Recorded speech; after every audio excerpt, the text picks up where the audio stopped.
12절 13절입니다.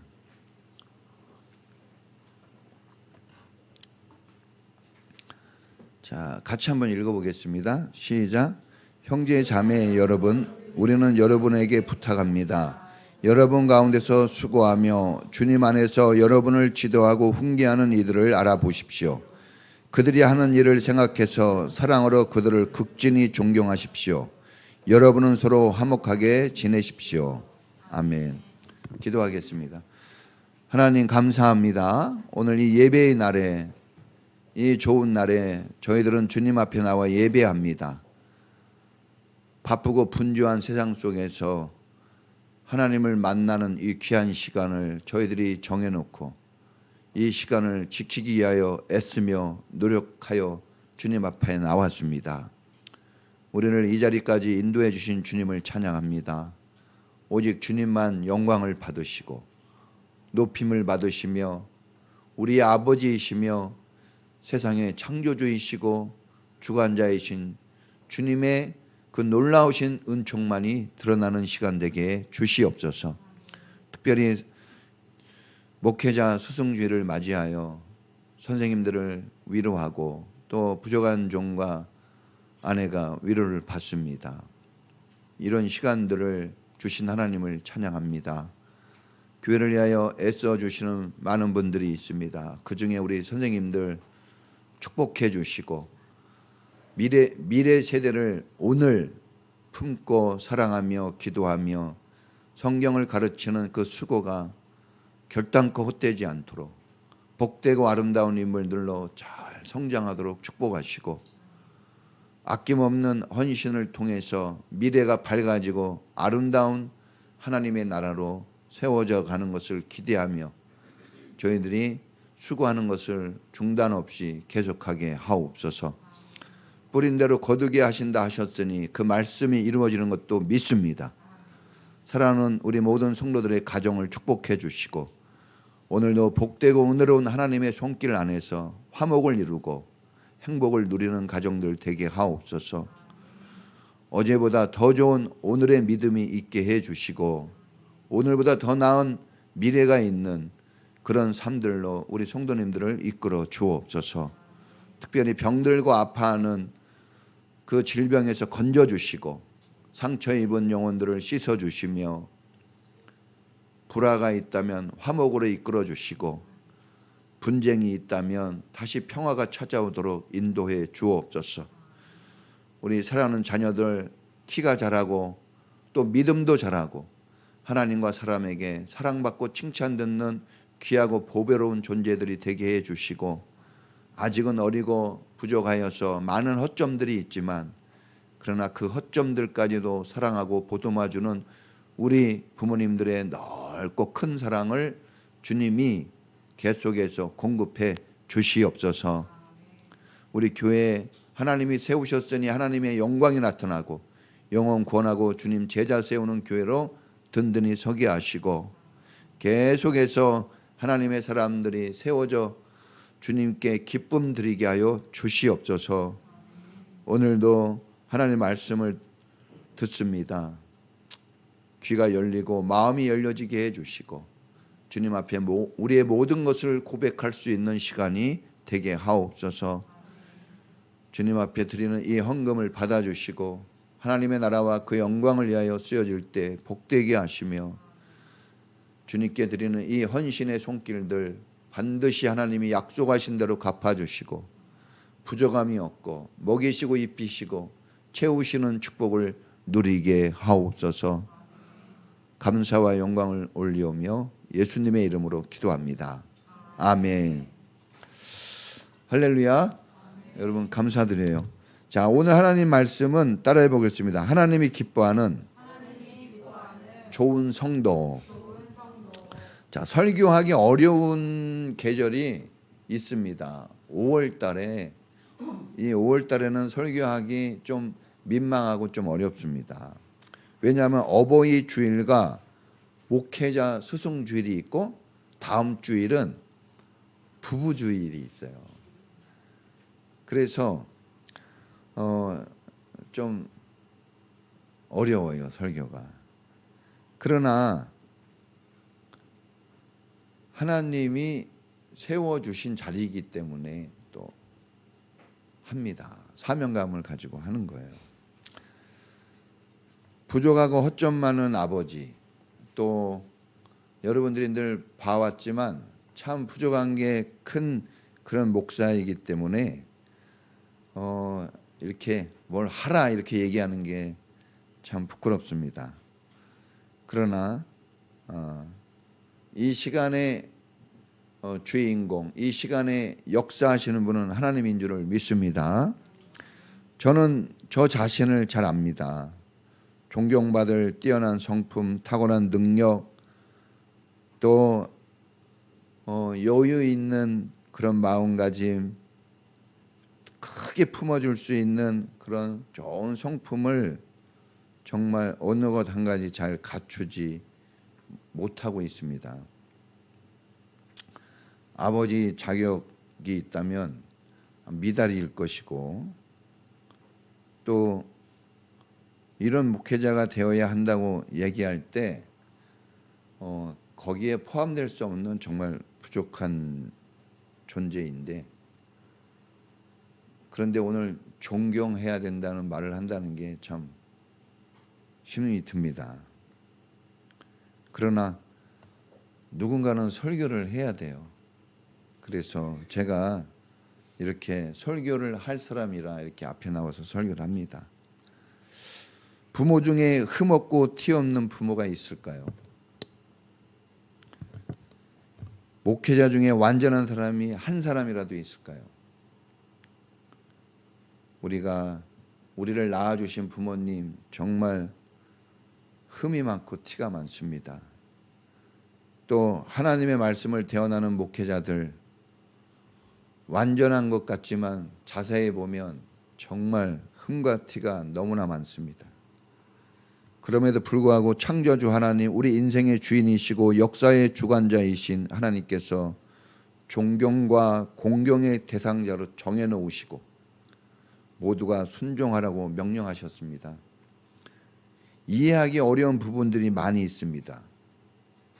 눈에 안 차는 상황들도 많이 보여집니다. 그러나 하나님의 뜻을 순종할 때 가정과 교회는 행복과 기쁨이 넘치고 자녀들과 성도들에게 약속하신 하늘의 신령한 복과 땅의 기름진 복이 반드시 넘치게 될 줄로 믿습니다. 믿으시면 아멘. 자, 오늘은 목회자 수승 주일이기 때문에 특별히 목회자에게 좀 초점을 맞춰봤습니다. 목사는 누구이고 어떤 사역을 하고 또 우리가 목회자를 어떻게 되어야 하는지 오늘 말씀을 들으시면서 다시 한번 새로운 마음가짐들이 우리 모두에게 같이 있기를 바라고 더 좋은 관계, 더 깊은 사랑의 관계로 나아가는 시간이 되기를 원합니다. 가정에 부모님이 계시다면 교회에는 목회자가 있습니다. 사도 바울은 고린도전서 4장 15절에 고린도 교회 성도들을 향해서 얘기합니다.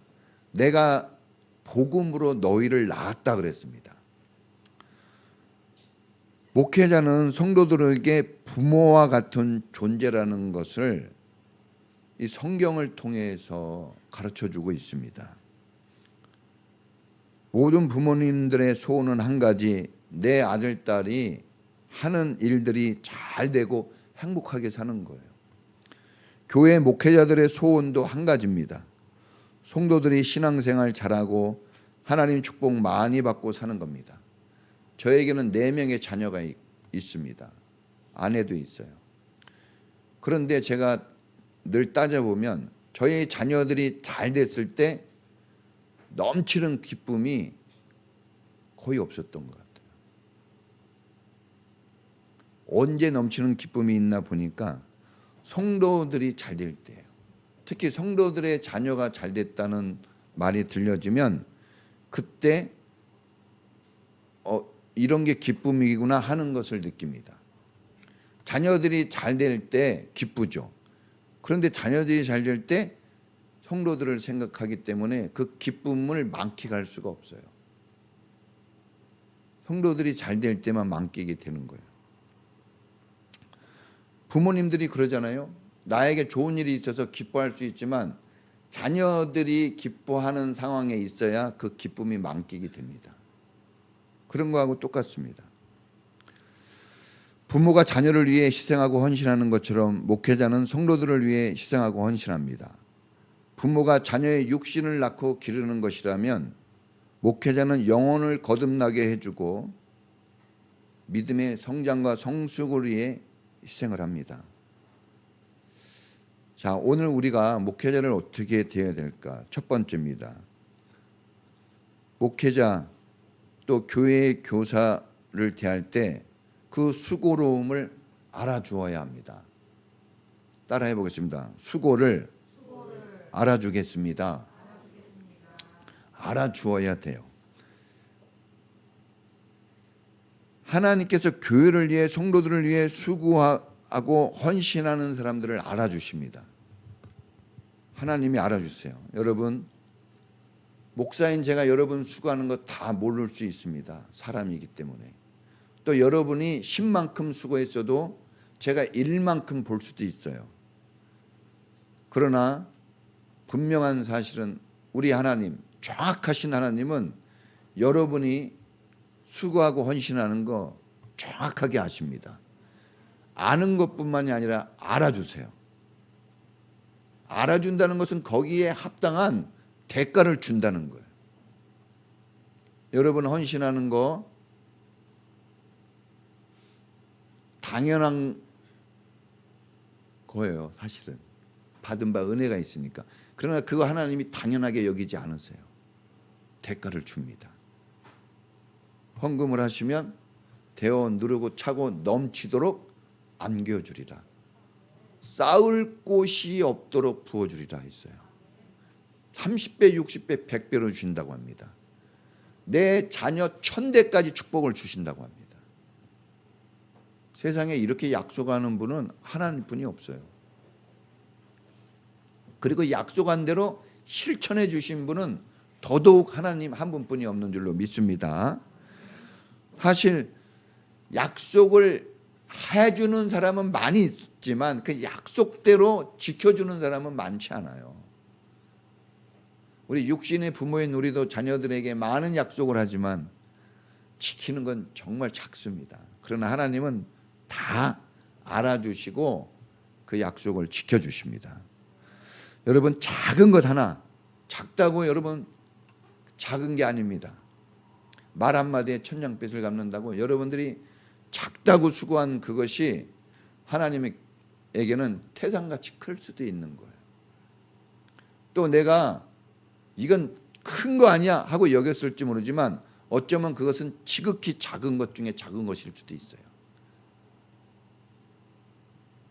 사실 드리는 그런 분의 그 손길도 고마운 거지만 사실 더 중요한 건 또 받는 분이 기뻐해야 되더라고요. 할렐루야.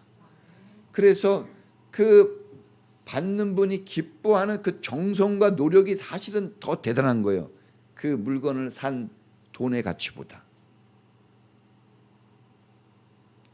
그래서 우리는 부모님들의 그 정성이 아름답고 소중한 것이기에 부모님을 공경하는 거예요. 실수와 허점이 많아도. 여러분, 그런데 혹시 잘 몰라준다고 해서 너무 섭섭해하지 마세요. 일단 하나님은 분명히 알아줘요. 목사도 하나님이 알아주고 있다는 걸 믿기 때문에 그 목사 노릇을 하는 겁니다. 그런데 하나님이 말씀하십니다. 성도들에게 그거 성도들도 그거 알아주라고 하십니다. 할렐루야. 알아주는 게 되게 중요한 거예요. 당연하게 여기면 안 됩니다. 모른 채 하면 안 돼요. 몰라서 못하는 건 할 수 없겠지만 그러나 안다면 반드시 알아줘야 돼요.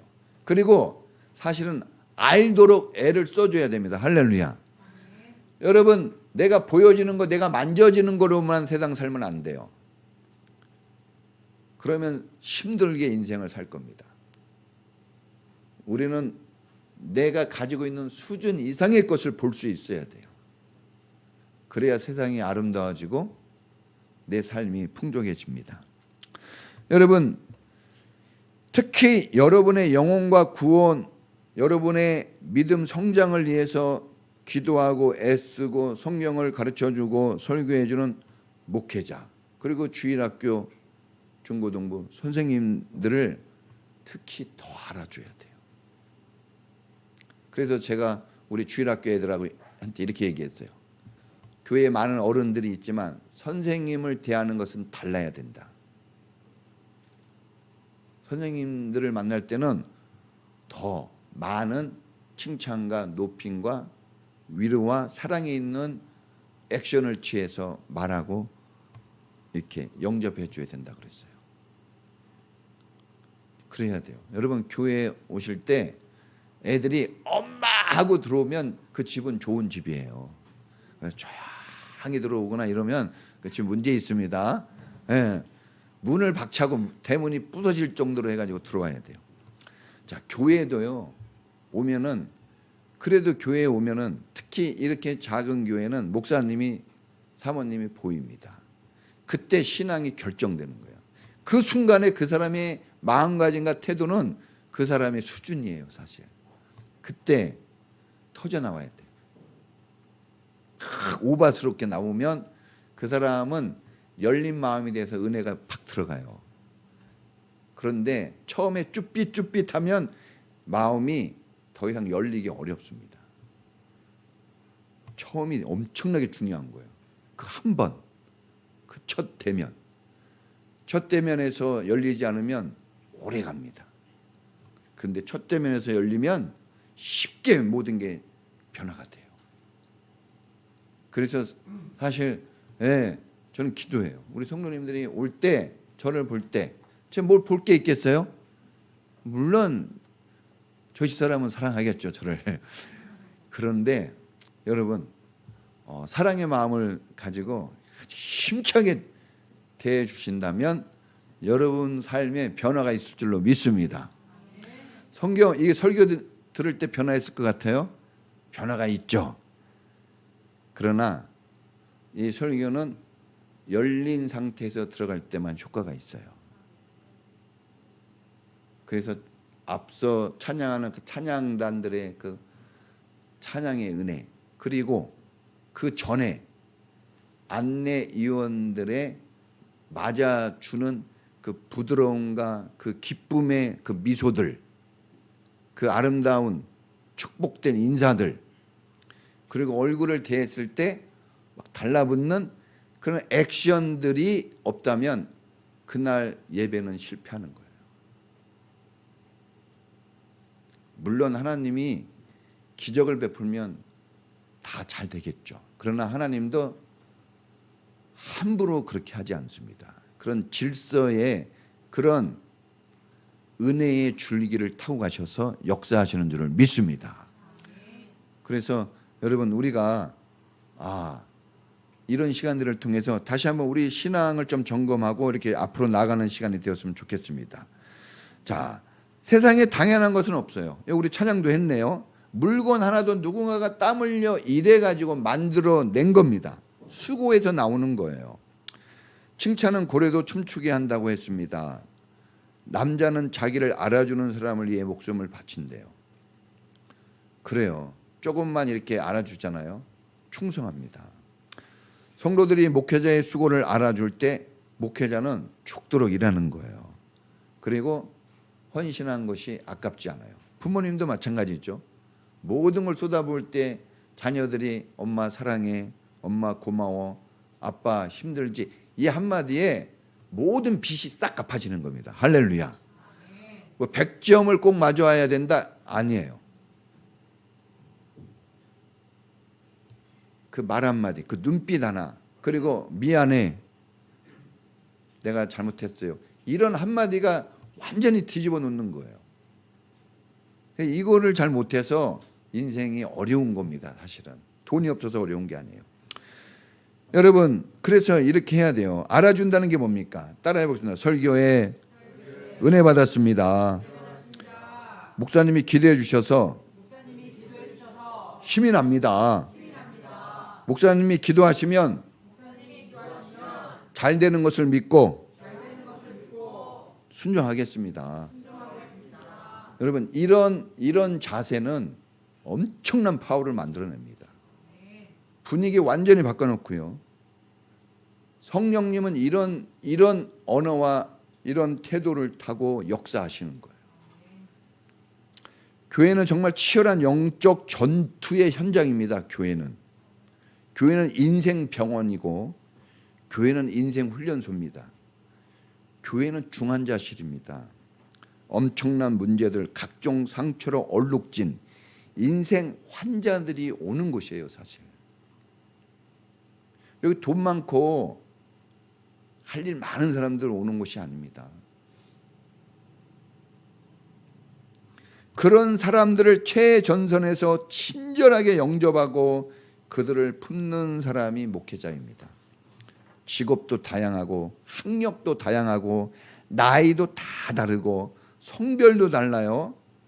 어린아이, 갓난아이로부터 극노인에 이르기까지 삶의 수준도 천차만별입니다. 거기에다가 성격도 5만 가지 성격의 사람들이 오는 거예요. 인생 사연도 가지각색, 기가 막힌 이야기 담은 사람들이 엄청나게 다 정말 글로 쓸 수 없는 인생을 다 사신 분들이에요. 이런 분들이 교회에 오는 겁니다. 친구가 오는 게 목사 친구가 오는 게 아니에요. 목사를 적극 지지하는 부모님이 오는 게 아닙니다. 나하고 잘 아는 사람이 오는 게 아니에요. 정말 어쩔 때는 한 번도 보지 못한 사람, 한 번도 이야기하지 못한 사람. 그런데 그런 사람들을 열린 마음으로 친절하게 아주 적극적으로 영접해 줘야 돼요.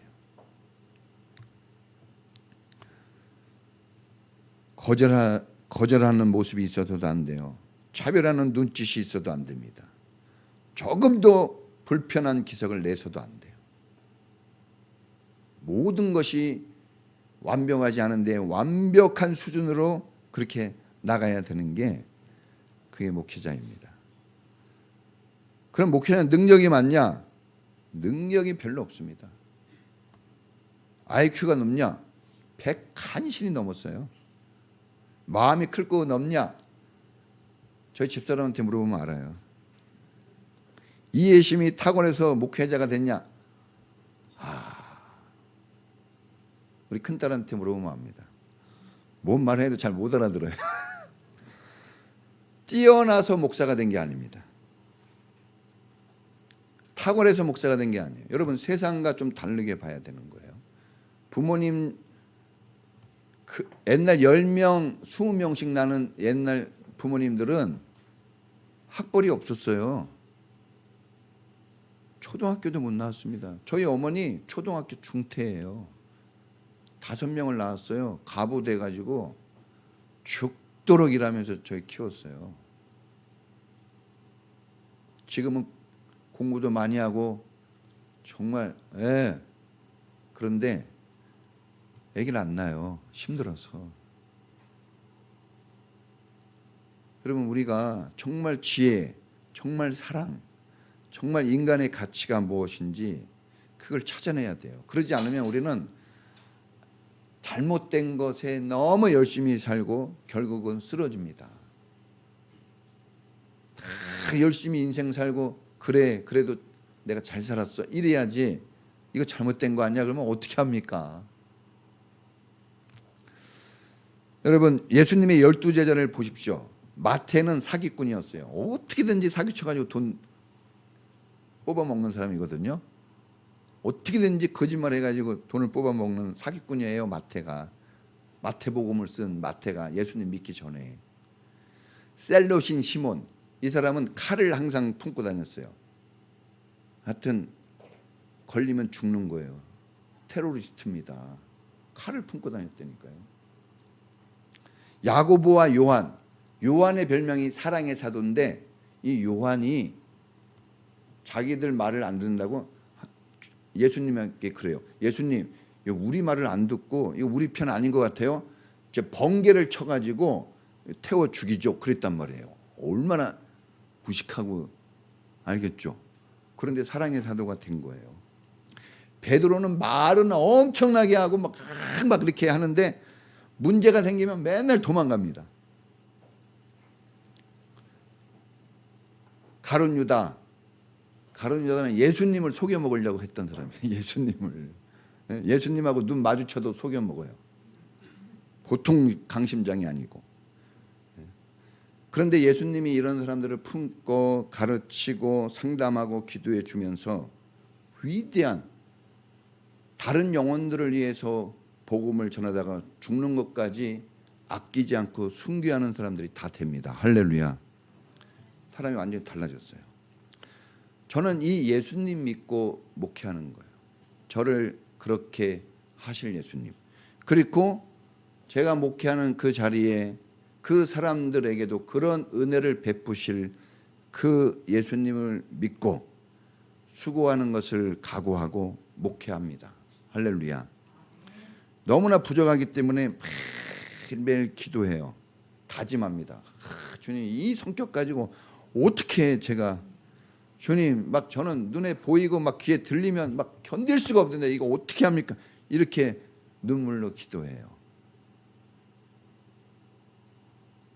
이렇게 아무것도 아닌 존재를 왜 목사를 만드셔가지고 그랬어요.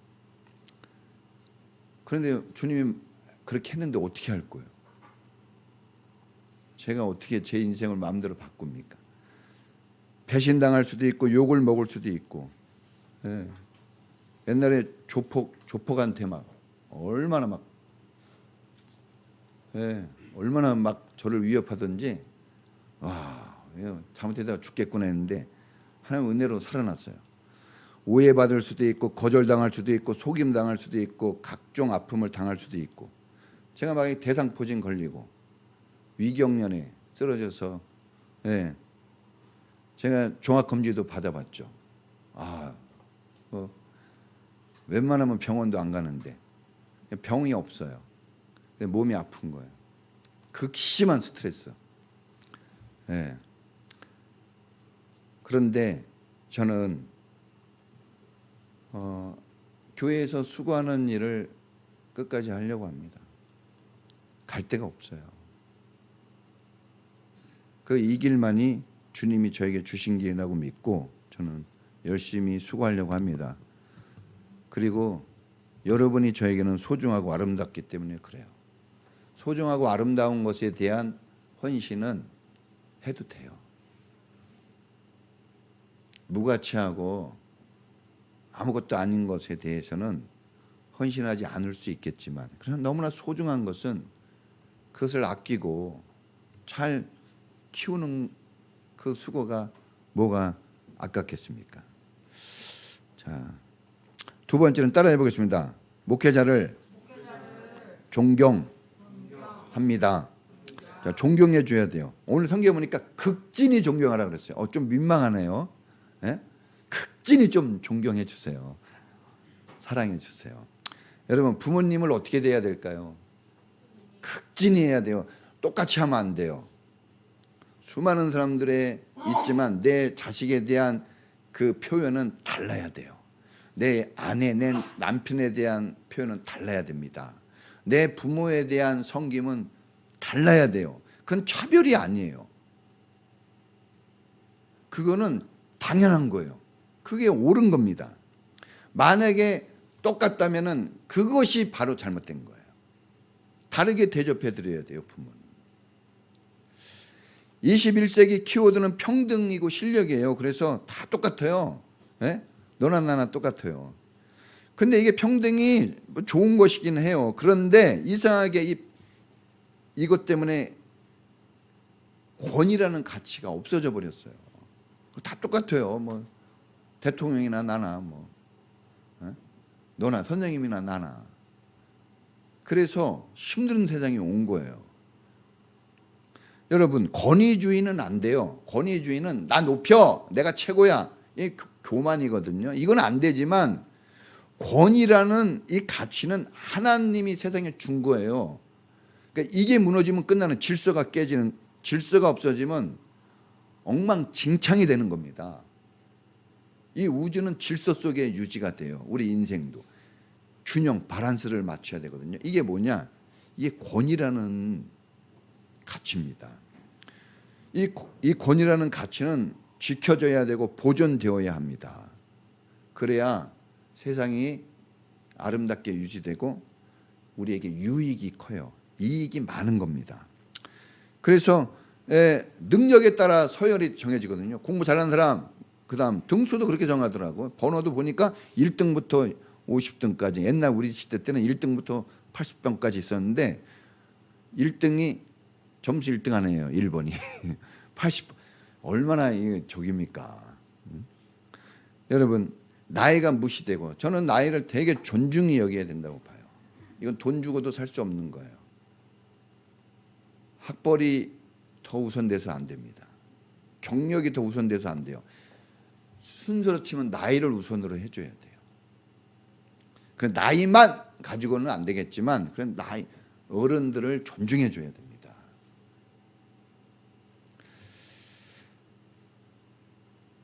부모 공경, 스승에 대한 존경, 목회자에 대한 존경을 정말 찾기 어려워졌어요. 특히 이 작은 교회, 개척교회 목회자들이 존중받고 대우받는 것은 정말 어렵습니다. 정말 어려워요. 네. 여러분, 돈 많이 못 버는 부모님이 존경받는 게 쉽지 않아요. 아마 저희 집도 저희 집사람에게 줄 서지 않았나 생각이 듭니다. 여러분 집에 자녀들은 어디에 줄 서요? 돈 버는 쪽에 줄 서 있나요? 저는 물론 돈도 중요하죠. 그러나 더 중요한 가치는 사랑과 은혜입니다. 이게 더 중요하다고 봐요. 갈라디아서 6장 6절에는 교회에서 가르치는 자를 교회의 다른 어른들보다 배나 더 존중하라 그랬어요.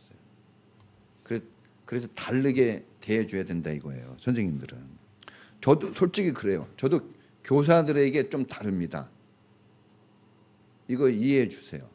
교사들을 대하는 거, 교사는요, 나이가 많냐 적냐를 떠나서 그 사람의 성별, 그 사람의 사는 수준을 떠나서 교사는 무조건 제 목회에서 1번이에요. 그분들을 존중히 여겨요. 그분들 말을 우선합니다. 목회자와 관계를 잘 화목하라 그러는데 관계를 잘 가져야 돼요. 저하고 친해져야 됩니다, 여러분. 학교 가서는 선생님하고 친해지고 어디 가면은 앞자리에 앉으라 그러는데 교회에서 그렇게 해야 됩니다. 친해져야 돼요. 좋은 관계가 돼야.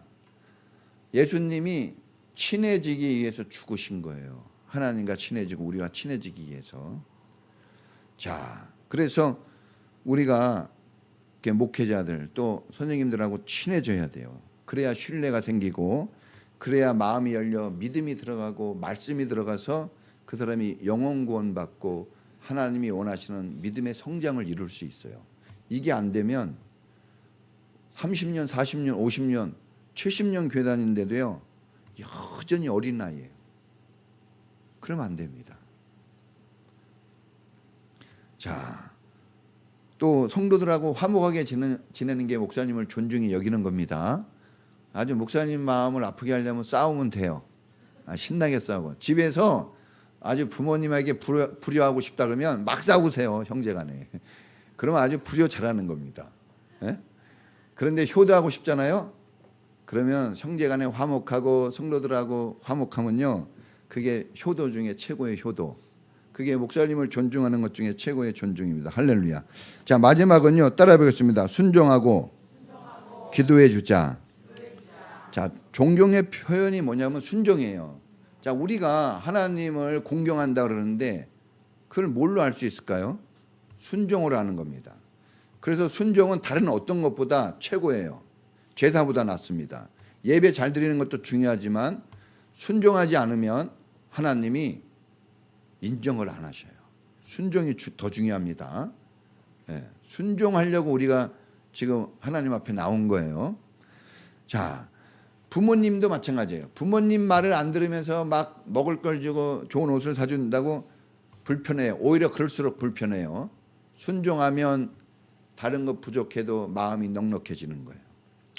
히브리서 13장 17절에 보면 여러분들의 지도자들의 말을 고지 듣고 의심하지 좀 마십시오. 의심 좀 마십시오. 그들에게 복종하십시오 그랬어요. 자, 부모님하고 여러분 이거 잘 들어보세요. 부모님하고 교회 목회자는요 하나님 수준으로 놨어요 성경에. 복종은요 하나님한테만 하는 거거든요. 복종하라 그랬어요. 복종해야 됩니다. 억지로 해도 안 되는 거예요. 그냥 그들은 여러분의 영혼을 지키는 사람입니다. 여러분들의 영혼을 위해서 눈물을 흘려주면서 기도하는 사람이 누가 있을까요? 여러분 자녀까지, 여러분 부모님까지, 여러분의 회사 일까지 누가 그렇게 눈물을 흘리면서 기도합니까? 여러분 스스로도 잘 안 울어요. 그걸 제가 여러분들을 위해서 해주고 있는 거예요. 또 하나님께 여러분을 보고하는 사람이 돼요. 목사님들의 기도는 대단한 겁니다. 다 얘기하는 거예요. 하나님이 왜 이렇게 성도님이 왜 그럴까요? 저는 째려보지도 못해요. 하나님 저 잘못했어도 한마디도 못합니다. 어떻게 합니까? 원수 갚는 것이 누구한테 있어요? 하나님께 있어요. 그래서 사실 부모님들하고 목사님들은요 정말 절제가 잘 돼야 돼요. 저주의 말을 하면 안 됩니다. 어떤 아픔이 있고 막 공격적인 언어를 들었어도 저주하면 안 돼요. 하나님 축복하십시오. 왜냐? 그 말이 그대로 이루어지기 때문에 그렇습니다. 그래서 여기 나와요. 절대로 근심하고 탄식하지 않도록 하십시오. 그들이 탄식하고 근심하면 여러분들이 손해봅니다. 이렇게 나와 있어요. 성경에. 자, 겁을 주는 건 아니고요. 성경을 얘기해 주는 겁니다. 자, 우리가 다 자녀를 낳고 부모로 살지만 우리를 이해해 주는 자녀가 누가 있어요? 없어요. 그렇죠? 없죠. 이해하는 것 같은데 항상 따르게 가요. 자녀들이. 자, 넘치는 사랑으로 오버해서 해주는데 기분 나빠합니다. 왜 그러냐고. 조금만 그냥 그렇게 가까이 가도 왜 그러냐 그러고 오지 말라 그러고 막 기분 나쁘게 받아들이죠. 제 목회자들도 마찬가지예요. 목회자가 이렇게 말씀을 전한다고 여러분들이 뭐 다 이해하고 받아들입니까? 뭐 아마 지금부터 이제 앞 시간 거 지금부터 까먹고 갈 거예요. 지금 까먹고 갑니다. 소리가 조금 늦었네요. 그러니까 이제 막 속에서 막 우라통이 터지는 사람도 있을 거예요. 이게 지금 시간 넘기고 지금 사모님이 막 이렇게 막 퍼포먼스를 하시네요. 자, 그래서 맞춰야 되겠습니다. 이거 한 가지만 얘기할게요. 여러분, 허점과 단점이 다 있어요. 하나님 빼고는 모든 게. 그거를 보고 인생을 살면 힘들어요. 그게 보여질 수도 있지만 그걸 핵심으로 살면 넘어집니다. 그러나 사랑으로 존중의 대상으로 보면 다 그게 감싸져서 사랑은 허다한 죄를 덮어요. 그게 다 가려집니다. 사랑하면요, 애기들 똥도, 저 우리 애기들 이렇게 할 때요, 똥을 할 수 없이 만지잖아요, 부모가. 그렇죠? 근데요, 하나로 더럽지가 않아요. 왜요? 사랑하니까. 사랑하면요, 똥도 괜찮아요. 근데 사랑하지 않으면요, 귀한 선물을 줘도요, 쳐다보지도 않습니다. 뒷꼭지만 봐도 화가 난대요. 사랑하지 않으면 발소리만 들어도 막 어떤 부인이 그러더라고요. 야, 네 아버지, 야 목소리만 들어도 기분이 안 좋대요. 그러더라고요. 저 그런 사람이 안 되고 싶어요. 여러분, 가정에서나 교회에서나 또 어디서나 서로 존중하고 사랑하는 길만이 사는 길이에요. 그래서 우리 다 같이 이렇게 서로 존중하고 사랑하면서 행복한 삶을 살아봐요. 자, 같이 기도하겠습니다. 기도하겠습니다. 하나님, 우리는 예수의 이름으로 한 가족이 되었습니다. 정말 사랑하고 존중하고 협력하는 길만이 사는 길입니다. 우리 단점 많고 허점 많지만 서로 협력하고 도와주고 아껴주면서 어려운 세상 행복하게 승리하며 살 수 있도록 해주세요. 이런 자세를 가지게 해주세요. 우리 다 같이 주여 한번 부르고 기도하겠습니다. 주여! 하나님 아버지 은혜 감사합니다. 집에는 부모님 계시고 학교에는 선생님 계시고 교회에는 목사님과 교사들이 있습니다. 정말 영혼을 위해서 아낌없이 헌신하는 우리 선생님들 축복해 주시고 또 수고하고 헌신하는 성도들을 축복해 주옵소서. 그 수고를 알아주시고 서로 사랑하고 아끼는 우리 교회가 되게 해주시고 이 험하고 악한 세상 속에서 서로 격려하고 위로하면서 서로 존중하면서 승리하는 삶을 살아가는 우리 모두가 되도록 우리 인천평화교회 모든 성도들이 되도록 축복하여 주시고 은혜 베풀어 주옵소서. 가족의 부부간에 사랑하고 자녀와 부모가 사랑하고 형제가 사랑하고 성도와 목사가 서로 사랑하고 모두가 사랑해서 한마음 되어 승리하도록 은혜를 베풀어 주시옵소서. 지금은 우리의 영원한 스승 되시고 우리를 구원하신 예수님 은혜와 아낌없는 사랑으로 여전히 변함없이 우리를 사랑하는 하나님 사랑하심과 우리 안에서 예수님의 구원 하나님의 사랑이 계속해서 우리 안에서 흘러넘치도록 우리를 도우시고 우리에게 힘주시고 은혜 베푸시는 성령님의 놀라우신 은사가 오늘 부모님을 공경하고 또한 목회자를 공경함으로 함께 아름다운 교회를 세워나가기를 원하는 우리 모든 성도들 전체에 지금부터 영원까지 함께 있을지어다. 아멘.